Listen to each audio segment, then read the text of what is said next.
Good morning kids, how are you all? Today we have to learn English in standard 5.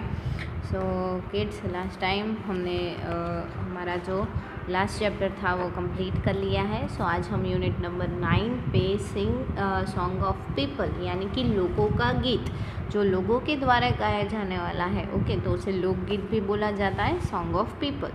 Okay, तो आज हम start करने वाले हैं सॉन्ग ऑफ पीपल. तो लेट्स स्टार्ट. क्या दिया है हमें देखते हैं. Unit number 9 sing a song of people. तो चलो लोगों का गीत गाते हैं. तो everybody seems to be in such a hurry this days, I wonder why. Everybody seems, हर कोई ऐसा दिखता है, to be in such a हरी यानी कि जल्दी में, दिस डेज इन दिनों, आई वंडर्स वाई, मुझे ऐसा लगता है कि ऐसा क्यों है कि हर एक व्यक्ति जो है इन दिनों इतना जल्दी जल्दी काम में दिखता है कि उसे फुर्सत ही नहीं है. तो मैं ऐसा सोच रहा हूँ कि ऐसा क्यों है. तो चलो देखते हैं यहाँ पे क्या दिया है. फर्स्ट लिखा है sing a song of people walking fast और स्लो. कि चलो गाए लोगों का गीत. लोग जो है वो कैसे चलते हैं, वॉकिंग मतलब चलना, फास्ट और स्लो तो फास्ट चलते हैं और धीरे धीरे चलते हैं. People in the city, city में रहने वाले लोग, अप एंड डाउन दे गो, ऊपर जाते हैं और नीचे जाते हैं और चलते ही जाते हैं. तो लोग जो है वो कैसे चलते हैं, फास्ट और स्लो चलते हैं सिटी के लोग, और ऊपर और नीचे चलते ही जाते हैं, जाते ही रहते हैं. People on the sidewalks, people जो साइड पे चलते हैं यानी कि आपको पता होता है कि जब हम रोड पे गाड़ी चलाते हैं या फिर कहीं पे भी, तो साइड में एक जगह रहती है जहाँ पे लोगों को चलने के लिए वो साइड बनाई जाती है. तो पीपल ऑन द साइड वॉक्स, लोग जो साइड में चलते हैं. पीपल ऑन द बस, लोग जो बस में हैं. पीपल पासिंग, पासिंग लोग जो है वहाँ से पास हो रहे हैं, पास हो रहे हैं. पासिंग मतलब जा रहे हैं, वहाँ से गुजर रहे हैं, गुजर रहे हैं. In back and front of us, हमारे पीछे और हमारे आगे से.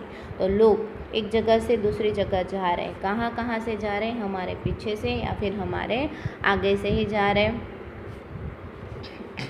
पीपल ऑन द सबवे, लोग जो सबवे में जाते हैं. सबवे का मतलब क्या है, सबवे यानी कि उसका मतलब होता है कि जो ज़मीन के अंदर से जाने वाला रास्ता बनाया जाता है उसे सबवे बोला जाता है. तो पीपल ऑन द सबवे, लोग जो सबवे से जाते हैं. अंडरनेथ द ग्राउंड, ग्राउंड के नीचे से जाते हैं. अंडरनेथ यानी कि ग्राउंड के नीचे से होकर जाते हैं. पीपल राइडिंग टैक्सीज, लोग टैक्सीज में राइडिंग करते हैं. राइडिंग करना यानी कि मुसाफरी करना, ट्रैवलिंग करना. ओके, तो लोग जो हैं वो टैक्सी में जाते हैं. टैक्सी आपने देखी होंगी मूवीज़ में या फिर सीरियल्स में, जब आप टीवी देखते हो तो उसमें टैक्सी होती है. Okay, round and round and round, गोल गोल गोल गोल गोल गोल. तो ये सारी दुनिया कैसी है, गोल गोल, और लोग जो हैं वो वॉकिंग करते ही रहते हैं.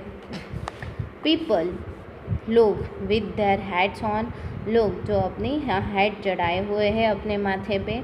गोइंग इन द डोर्स, कहाँ पे जा रहे हैं, गोइंग इन द डोर्स दरवाजे पे जा रहे हैं. पीपल विद द अम्ब्रेलाज, लोग जो अम्ब्रेला के साथ है. When it is rains and pours, और अम्ब्रेला कब लेके चलते हैं लोग, वैन इट इज़ रेन कि जब भी वो बारिश होती है या फिर फ्लो होता है यानी कि बारिश का पानी जब भी फ्लो होता है तो लोग क्या करते हैं कि अम्ब्रेला लेकर चलते हैं, क्योंकि बारिश में वो भीग ना जाए, जिसकी वजह से वो अम्ब्रेला लेके चलते हैं, है ना.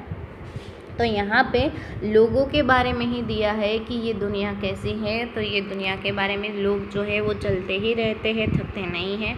और लोग जो है वो क्या करते हैं, तो चलते रहते हैं फास्ट और स्लो, अप एंड डाउन, और बस पे जाते हैं, राइडिंग करते हैं, साइड वॉक करते हैं, पासिंग होते रहते हैं बैक में और इन फ्रंट ऑफ यानी कि पीछे, हमारे पीछे और आगे. And people on the Subway, और लोग जो है वो सबवे से भी गुजरते हैं. टैक्सीज भी टैक्सीज में भी राइडिंग करते हैं. और जब भी बारिश की मौसम होती है तो अपने साथ अम्ब्रेला कैरी करते हैं. ओके, तो ये सारी चीज़ें हमें यहाँ पे दी हुई है. तो आज मैंने जो आपको पोएम समझाई है उसमें से आपको कौन से हार्ड वर्ड लिखने हैं. फर्स्ट है पीपल यानी कि लोग. ओके, अप यानी कि ऊपर, डाउन यानी कि नीचे, तो अप एंड डाउन. उसके बाद है पासिंग यानी कि पास होना, वहाँ से गुजरना. In front of us, front of us यानी कि हमारे सामने.